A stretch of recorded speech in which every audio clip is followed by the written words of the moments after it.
And that means that for every dollar that you have in the bank, there is actually 0.00061 dollars. So that's, in other words, there's 6 cents for every $100 of deposits that you have at the bank. They can actually pay out 6 cents worth of cash on $100.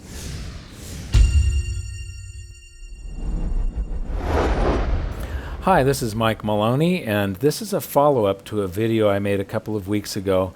What I ended up with was showing how much currency is available if everybody was to go to the bank today and withdraw all of their funds.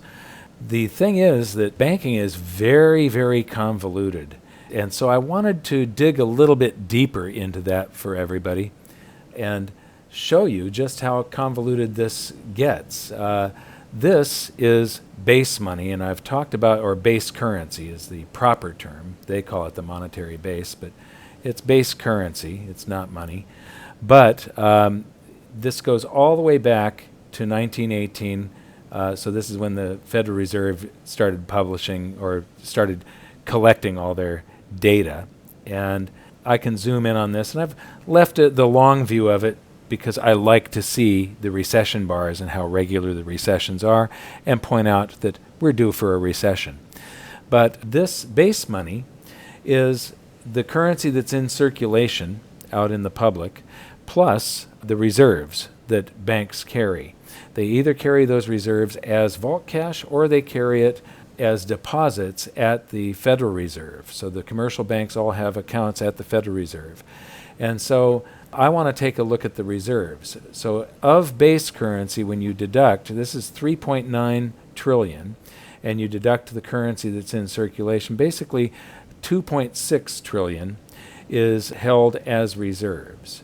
The total reserves at depository institutions is 2.52 basically trillion. That's at banks. There's some reserves held elsewhere. I don't know where, but the difference between this figure and this figure is that this figure is a measurement of just what's in the banks or in the bank's accounts at the Federal Reserve. Now, one thing that's really interesting, if you look at the total reserves of depository institutions, and I just threw this in here because I stumbled across this, these are reserves that are non-borrowed. So they're not owed back. They weren't whipped up and owed back. And the only difference here is you see that it goes negative during that crisis of '08. So all of this was borrowed. The banks have to have a certain percentage of these reserves are reserves that are against loans. They use those in fractional reserve banking. They have to have a certain amount of dollars in the vaults or on deposit with the Fed in order to create loans off of those dollars that they have in reserve. So the banks were basically bankrupt during the crisis of '08, and this shows it, that they didn't have the reserves, the deposits, to be able to pay this out, and they had to borrow that from the Fed. All of this stuff where the banks went negative. The banks were upside down during the crisis of '08. But to get back to this, these are the required reserve balances, and of that 2.52 trillion, only 90 billion is currently 92.7 billion is currently required for the banks to have that backing up the loans that they have created on top of this. So these are the required reserves that they have to have.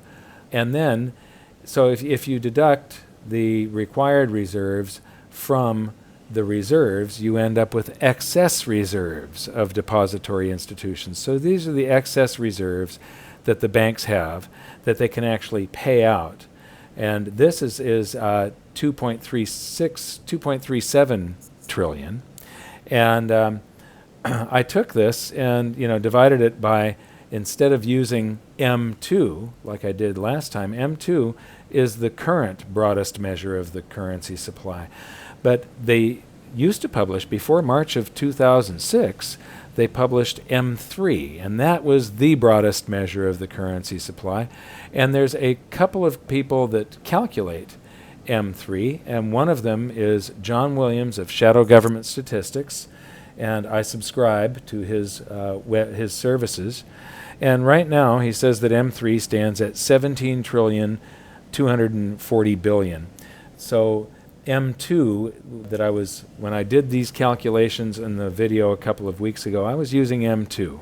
M2 is at 12 point something trillion. I don't remember exactly what it was 2 weeks ago, but it was at 12 something trillion. So this is taking the entire currency supply, the broadest measure. If everybody went to all of the banks and brokerage houses and asked for their currency, and they wanted it in $100 bills, how much could you get?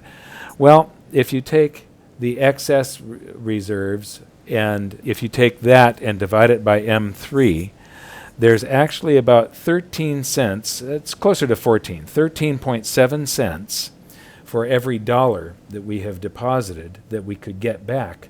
But you couldn't get this back like tomorrow. You couldn't go in there tomorrow or today and ask for your currency and get that back, because most of this is just digits that are floating around in the computers of the Federal Reserve.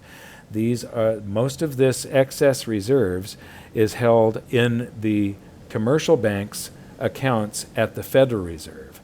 So what I showed last time was vault cash, and when I showed it a couple of weeks ago, it was 73 billion. Now it's $69.8 billion, and that's because of this seasonality thing. It peaks in January and then starts to fall, and these numbers are as of March. We don't have the April numbers yet because this is a monthly chart, and April data isn't in. The last time that I compiled this, it was as of January in the last video. So we're at 69.8, except some of the dollars that are in the vaults are also pledged against loans. They were used to create fictitious dollars that didn't exist when somebody signs their name to a mortgage or an auto loan or a credit card, or any time that a bank is going to create currency through fractional reserve lending. Some of the time they have to have dollars in the bank to back up this loan that they are creating. I say some of the time. The reserve ratios, I believe, are 10% for the first 3 million that a bank loans, and then it drops to 3% for the next 73 million or something like that. And then after that, there's no reserve. They just get to create unlimited dollars. And you can find out the actual figures. It's on the Fed's website here. You just have to poke around a bit. But because some of this is pledged against loans, it means that, and that is vault cash used to satisfy required reserves. So of the 69.8 billion, 59.3 is pledged against loans that have been made. So it's used to satisfy these required reserves.